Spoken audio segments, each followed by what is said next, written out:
अब मैं गुजारिश करता हूँ मेंबर एरा लीगल कमेटी के काज़म हुसैन, एडवोकेट काज़म हुसैन साहब से कि वो आएँ अपने ख्यालात का इज़हार करें। एडवोकेट काज़म हुसैन साहब। बिस्मिल्लाहिर्रहमानिर्रहीम। अल्लाहुम्मा सल्ली अला मुहम्मद व अला आलि मुहम्मद। मां बिटाई साईं शेर सां शुरूआत कंदुमि। इहो मलीर वासिन लाइ इहा मारूं मिट मलीर जा सभई परखियासूं, सौखीअ भाए सभु को ओखीअ तूं ई तूं, मौला मथा मूं बुढ़ो मला इजबाज जो। जीअं त असां इंडिजिनस राइट्स अलायंस जे लीगल टीम जे तरफ़ां असांजी लीड जे करे थी मैडम अबीरा करे रही आहे, अबीरा इशफ़ाक़, ऐं उन में असांजा ॿिया दोस्त साथी आहिनि कामरेड इमरान बलोच ऐं सईद मक्सी साहब, आरिफ़ जतियाल साहब, असांजी भेण हुमेरा बलोच साहिबा ऐं ॿियूं भेनर असां सां गॾु आहिनि। त असांजो जेको मुल्की कानून आहे उहो चए थो त बाबा कंहिं बि माण्हूअ काई ज़मीन कोई प्रॉपर्टी कोई बि ज़बरदस्ती नथो वठी सघे। स्टेट जी ज़िमेदारी आहे त असांजे माल ऐं जान जो तहफ़ुज़ करे, उन जे लाइ कानून साज़ी कयूं। मां कानूनी पहलुनि ते 2 मिंट तव्हांजा वठंदुसि।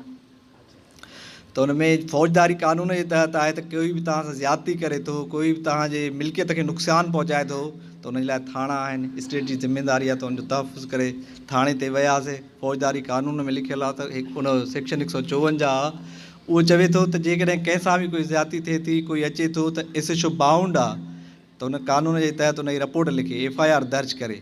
असीं वियासीं, एसएचओ त मौजूदु हुयो न, उनखे ख़बर पई आया आहिनि, ॻोठाणा आया आहिनि। ॻोठाणनि सां गॾु असांजी मैडम अबीरा इशफ़ाक़ ऐं ॿी भेण असांजी उहे गॾिजी वियूं। उन न कई। उनखां पोइ असां कोर्ट में वियासीं। कोर्ट में प्रोसीजर इहो आहे त बाबा जेकॾहिं थाणे वारा तव्हांजी दरख़्वास्त नथा वठनि कोर्ट में वञो। असीं कोर्ट में वियासीं, 4 ॻोठनि जे तरफ़ां असां पिटीशनियूं फाइल कयूंसीं त बाबा असांजो नुक़सानु कयो आहे, हिन असांखे ॿकरियूं चुरायूं आहिनि, रस्तो ब्लॉक कयो आहे, असांजो पाणी बंदि कयो आहे, घरनि में घिरनि था, ट्रेस पास कनि था, इन जे ख़िलाफ़ु FIR दर्ज कई वञे। त सुप्रीम कोर्ट मोज़ज़ अदालत जेका हिन असांजे पाकिस्तान जी आहे, उन हिकिड़ो ज़ाब्तो ठाहियो त बाबा जेकॾहिं कोई FIR दर्ज करण लाइ कोर्ट में अचे त 7 ॾींहं जे अंदरि अंदरि तव्हां SP कंप्लेन विहारियो आहे, डिस्ट्रिक्ट ते विहारियो अथऊं, उनखां रिपोर्ट वठो, SHO खां रिपोर्ट वठी ऐं तव्हांजे उहा ठहे थो केस त उनजो केस दाख़िल कयो। पर कोर्ट में वञण जे बावजूदि असांजे केस में 7 ॾींहं न, उनखे 14 ॾींहंनि जो टाइम ॾिनो हुयो त बाबा 14 ॾींहंनि में तव्हां रिपोर्ट जमा करायो। उन जे बावजूदि असांखे मायूसी न आहे।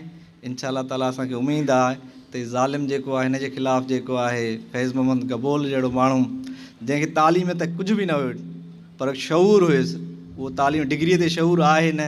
शेख अयाज़ जे चयो आहे थी तंदु विढ़े तलवारनि सां, तूं हीणो आहे हथियारनि सां। त इंशा अल्लाह ताला मलिक रियाज़ जा जेके बि मनसूबा आहिनि त हिन ज़मीन खे हड़पाइण जे लाइ, हितां जे सदियुनि पुराणा माण्हू जेके वेठा आहिनि उनखे लॾाइण जे लाइ उहे इंशा अल्लाह नाकाम थींदा।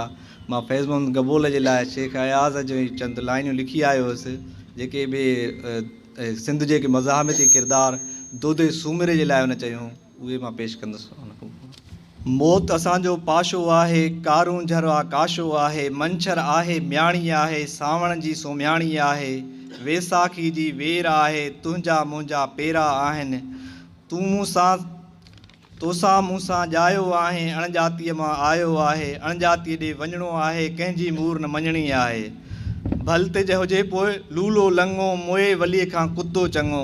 हीअ मलिक रियाज़ वारी पॉलिसी आहे त जंहिंजे लाइ फैज़ मोहम्मद गबोल चयो त बाबा अहिड़ी ज़िंदगी असांखे नथी खपे जंहिंमें असां बेज़मीर थी गुज़ारियूं, पंहिंजी धरती तां बेघर थी वियूं।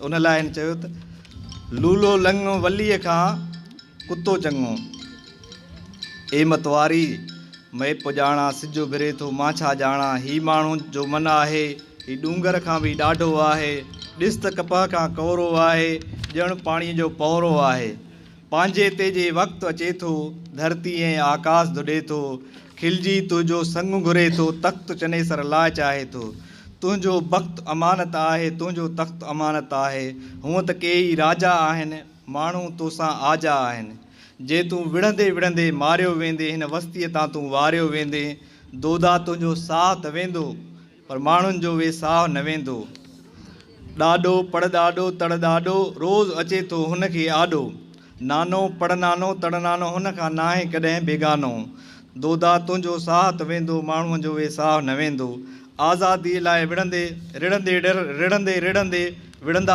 आख़िर तंजे लाइ को मिसाल छॾे वञ, जे चाहीं खाल छॾे वञ, मूं लाइ तो जेको बि क़बूले, खिलजी कुतो जो बि क़बूले, हिन ॾाही जे ॻाल्हि कई सा, मुंहिंजे दिलि जी ॻाल्हि कई सा।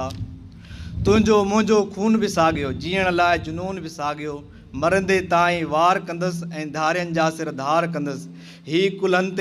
ही कंध कुल्हनि ते आहे जेसीं, हू पेर धरींदा कीअं तेसीं, हिन धरतीअ ते जा उमी आहे जिंदड़ी हूअं त निकम्मी आहे, शल जीजल जे कंहिं कार अचे, शल सिंध ते का मयार न अचे।